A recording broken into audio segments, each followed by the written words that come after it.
Right. I'm trying to be serious because I want to be really flippant and say I started as a circus performer or something, because sometimes it feels that's what it's like, juggling all the jobs. Very similar to Sue, actually. I trained to be a primary school teacher, and in fact that's where Sue and I first met, because we were at teacher training college together. And having completed that, I taught for 6 years in Derbyshire, actually, and then went overseas to do VSO, voluntary service overseas in West Africa. But prior to going to that, what I'd realised was that what really, really grabbed me in schools was working with the kids who were really struggling, and coming to a point of understanding that there was so much more than them struggling in class. It was a lot of what was going on at home and one thing another. And I figured out that if I could make it okay for them to be there through the relationship with me, then they'd learn, hopefully, or at least they get a good experience at school. And that kind of led me to counselling.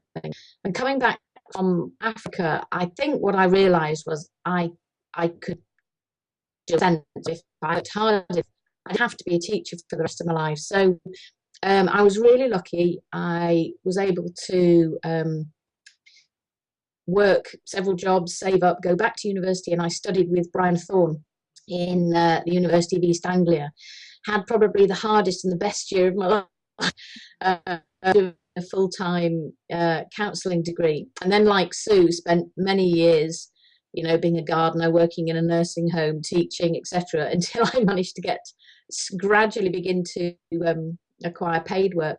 I moved back to Derbyshire when I met my partner and started working with an organisation called SafeSpeak, which was part of Relate.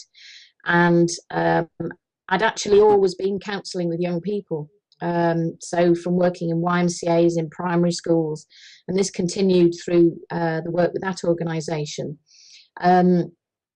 So my experience with children and young people has been sort of really, since I qualified, about 14 years of it. But working with adults in private practice and doing supervision and that sort of thing. And where I am now is I've got 2 days to go. I resigned to move back into my full-time self-employed work, and I'm going to become a dry stone waller alongside counselling, training and supervision. Because I've always had two things together, because I like the balance of doing something practical and physical alongside the sort of counselling and supervision work and the training. So I've I've reached a point where everything's just tickety-boo. So it's really quite exciting to be doing this as well. So that's me.